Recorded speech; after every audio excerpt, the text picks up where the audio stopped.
فرانسیسی صدر Emmanuel Macron نے فلسطین کو آزاد ریاست کے طور پر تسلیم کرنے کا اعلان کر دیا ہے۔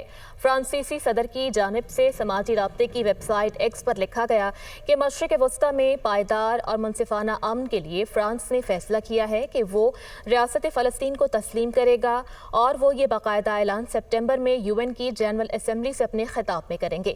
سعودی عرب نے فلسطین کو تسلیم کرنے کے فرانسیسی فیصلے کا خیر مقدم کیا۔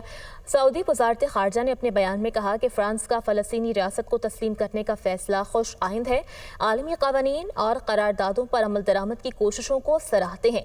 اسرائیلی وزیر خارجہ نے فرانسیسی صدر کے بیان کو شدت پسندوں کے آگے ہتھیار ڈالنے کے مترادف قرار دیا۔ کہا کہ فرانس نازک وقت میں اسرائیل کو کمزور کرنے کی کوشش کر رہا ہے۔ ہم فلسطینی ریاست قائم نہیں ہونے دیں گے جو ہماری سیکیورٹی اور ہمارے وجود کے لیے خطرہ ہو۔